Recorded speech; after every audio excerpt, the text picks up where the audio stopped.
an email from LinkedIn saying, hey, you're getting noticed on LinkedIn at Eve Ashworth. And I feel really good about myself for just a few seconds. And I think, oh, maybe people are noticing me. Yeah, we all feel like that, right? Yeah. And where do I draw the line in the sand? Is it hazy, or is there a fine line between the content that I place on LinkedIn that's personal content, or vice versa? Where do I provide professional content onto my Facebook? And is that line hazy in some industries, or is it a fine line? So let's talk about that, Jasmine. You are really good at this stuff. Yes, I'm known as a LinkedIn expert. So, it differs a lot between not just industries, but individual people, right? So at schools, I do this talk called developing your digital footprint, right? And that's intended for kids, right, that are starting to build up their social brands. That is so important. Yeah. I mean, obviously they're going to have a lot of pictures and videos of them drinking and doing whatever I used to do. And still do. No, I'm just kidding. And party pictures, right, or whatever. So, for them, it's about looking at what they have out there and determining, where do I want to go in life? Where am I building my career, right? And if I'm going to get involved with something that's really social or event-based, maybe it's okay. Maybe I can continue down this path. But moreover, it's not. Moreover, it's about them looking at what they're putting out there and start to really take a look at where they want to go in their careers, right? And determine what it is and start to build their own professional footprint. So LinkedIn you brought up. So with LinkedIn, that's the #1 B2B professional social network. It has been since 2004, and it's really been intended since it started. Since it started, it's been like more of a Rolodex exchange. And now, because of the competition by Facebook, back in 2012, it expanded into more of a real, old school social network, right? So it causes some problems for LinkedIn's, and primarily LinkedIn's users, because LinkedIn's content primarily should be everything from short posts to long posts, if you do that, Eve, right? Yeah. To your headshot, to your custom background, to the multimedia imagery, to what you put in groups, whatever. It should be professional, right? So I think LinkedIn, with something like, they had 15 acquisitions in 2015. Wow. I wrote about it, right? They've done a good job of owning the space and a place to deliver content and read content, but it really, really should be professional. And what's great about LinkedIn, and for universities, if we're going to talk about that, is they have a whole university place on LinkedIn now and a whole learning center on LinkedIn. So they're encouraging younger people to actually build their professional footprint there, right? Yeah, so you can release content as an young person. Young person. On LinkedIn, and you should be doing that now. So there's no too soon place to start, right? That's right, absolutely. Like when I hire people at my agency or bring in interns at those intervals, first place I go is LinkedIn. They can't work for me, honestly, if they don't have a LinkedIn profile. It just doesn't make any sense for what I do in social media, right? Yeah, I hate social media too, but LinkedIn and Facebook, I am always checking Right. out people's. Exactly. Yeah. So, you talked about the professional and the personal, and it's different for everyone, okay? So if you take a look at, I'll put these two clients in one category, financial services and healthcare, right? Because I work a lot in those sectors, right? So they're regulated.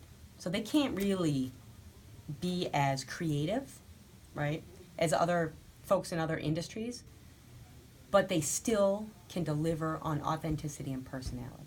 So I'll always go back to authenticity and personality, right? Yeah. Driven towards a professional goal, right?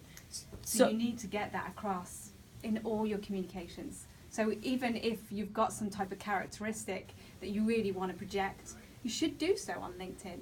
You can still be fun with it, but in a way that's regulated and fun, that in a way that is professional. Is that what you're saying? 100%. I'm going to give you my favorite story, which actually ties into this entire podcast. So I play hockey. I've been playing for 15 years now, or maybe 20. And, it's just like golf. For anybody out there that plays golf, they will agree with me. You always can get better. But you play on a women's league or a men's league? No, the point of this story is I play now on 2 men's teams. And there's a group on LinkedIn that's my favorite group on LinkedIn. Outside of my professional groups, I'm in a group called the Hockey Players Doing Business group. 40,000 members. And they're all people that play hockey that own businesses. Who would have thought? Who would have thought? It is the best group. My friend Shannon out in St. Louis runs it, a guy. And speaking of business relationships, he's been super helpful as a referral partner and a colleague on LinkedIn. So, I interact there quite a bit, actually, every single day. And it's professional and personal, but it's done in such a way that supports my brand, right? People know who I am. And I don't shy away from the fact that I play hockey with men. In fact, I embrace that and I love that. So what you're saying is, don't use LinkedIn as a Rolodex. Use it as a place to dive deeper into what it is that you want to be interested in, or what you are currently interested in, and seek out groups that you can become a part of, and network those groups. Yeah, that's a big part of it. And I think if we're going to talk about that, I talk about the importance of what we call now social selling. So social selling is really about building digital relationships. And, for me, as the majority of my clients are B2B, I tend to focus more on LinkedIn, although we do Facebook and Twitter and Instagram and blah, blah, blah, blah. So, it's a place that isn't about spamming in mails. It's not, what can you do for me? It's about planting seeds, developing warm relationships, taking those relationships offline to, like we did, right? Yeah.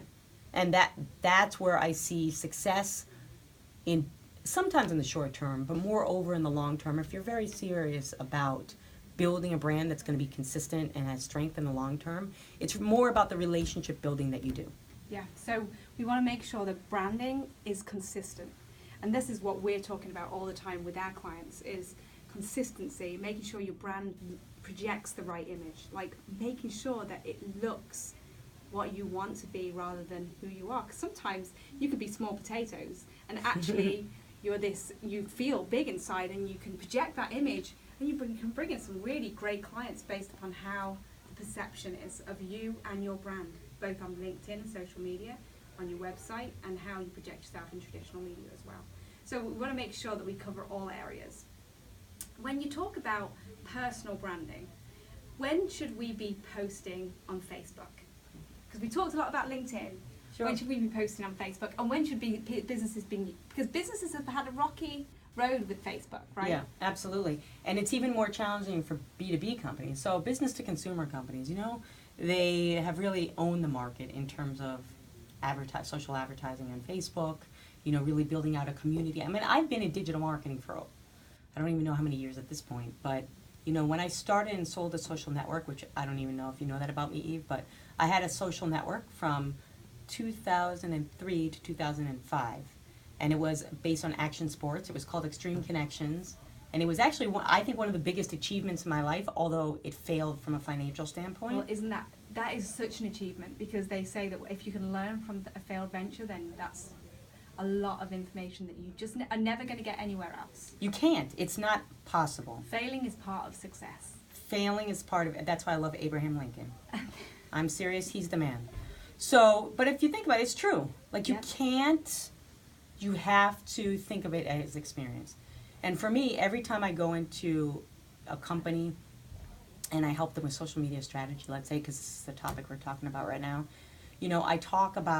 I help them to avoid pitfalls. And like I was telling you a couple of hours ago, today I was really happily surprised. Somebody sent me some money because I gave them free advice. And I gave them free advice because I didn't want them to fail. They weren't ready to hire, their company wasn't ready to hire my agency yet. So I was like, all right, whatever. They were going through a social media migration, a website migration, so I gave them some free advice. And I couldn't have given them that free advice if I didn't fail.